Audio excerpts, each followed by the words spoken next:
Iran से आ रही खबरें दुनिया के लिए चिंता बढ़ाने वाली हैं। दरअसल कई इंटरनेशनल रिपोर्ट्स में यह दावा किया जा रहा है कि ईरान को इजराइल के हमले में काफी नुकसान हुआ, लेकिन ईरान ने अपने इस नुकसान को छिपा लिया और दुनिया को नहीं बताया। दूसरी तरफ ईरान के सर्वोच्च नेता अयातोल्लाह खामेनेई ने ईरान की सेना का मनोबल बढ़ाते हुए इजराइल पर किए गए हमले की तारीफ की, लेकिन खामेनेई का बयान युद्ध की आग को और ज्यादा भड़का सकता है।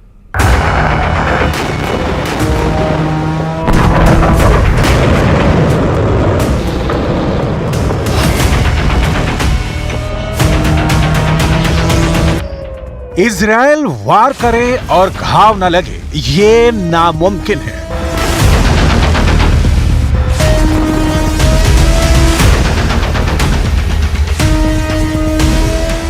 इजराइल हमला करे और नुकसान ना हो, ये अब तक देखा नहीं गया।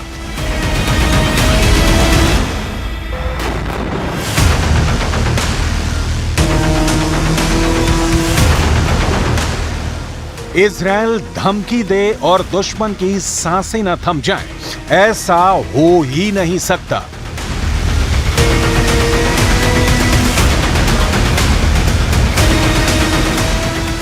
इजराइल ने एक बार फिर यह साबित कर दिया है कि वो जो कहता है करके दिखाता है।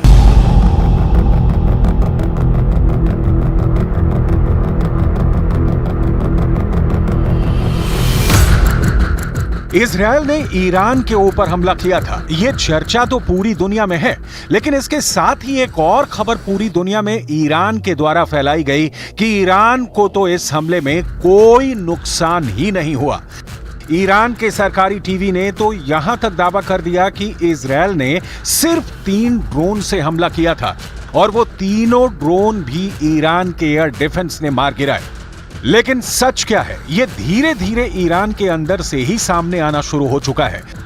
ईरान के अंदर से कुछ इस तरह की सैटेलाइट तस्वीरें सामने आ रही हैं, जिनकी पुष्टि ईरान से जुड़ी हुई एक संस्था के द्वारा ही की जा रही है। और इस तस्वीर से साफ हो रहा है कि ईरान को ना सिर्फ बहुत तगड़ा नुकसान हुआ है, बल्कि शायद ईरान इजराइल के खौफ से खामोश भी नजर आ रहा है। सबसे पहले जरा ये सैटेलाइट तस्वीर देखिए। इस सैटेलाइट तस्वीर में आपको कुछ सैन्य उपकरण और वहां खड़े हुए वाहन नजर आ रहे हैं।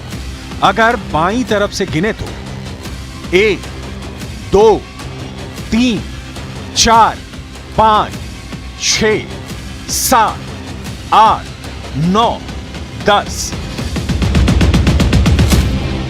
ये 10 पॉइंट नजर आ रहे हैं।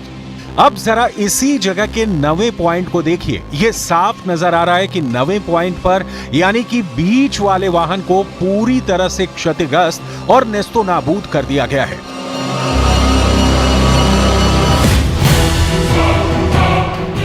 यह तस्वीर जारी की है ईरान इंटरनेशनल ने। ईरान इंटरनेशनल ईरान से जुड़ा हुआ ही एक ऑनलाइन न्यूज हैंडल है, जो कि ईरान के अंदर मौजूद इस्लामी सरकार यानी खामनेई सरकार के खिलाफ रहता है। ईरान इंटरनेशनल नामक online news handle Ayatollah Khamenei को ईरान की सत्ता से उखाड़ फेंकना चाहता है। और इसी ईरान इंटरनेशनल इंग्लिश नामक इस संस्था ने बाकायदा ये सैटेलाइट वीडियो जारी किया है। और इसी वीडियो के आधार पर यह कहा जा रहा है कि ईरान को बहुत तगड़ा नुकसान हुआ है। और ऐसा नुकसान हुआ है कि लगता है कि ईरान का आत्मविश्वास इतना ज्यादा कमजोर हुआ है कि वो इस वक्त खामोश रहने को मजबूर हो गया है। यानी इजराइल 7 अक्टूबर से चल रहे युद्ध में एक ऐसे खतरनाक और खूंखार लड़ाके की तरह नजर आता है, जिसने ना सिर्फ गजा पट्टी को नस्तो नाबूद किया, ना सिर्फ लेबनान सीरिया में हमले किए, बल्कि लेबनान, सीरिया और गाजा में दखल देने को बेताब ईरान की सरकार की जुबान को भी सिल दिया है। और ये इसलिए हुआ है क्योंकि इजराइल का हमला बहुत ज्यादा सटीक और बेहद शक्तिशाली था।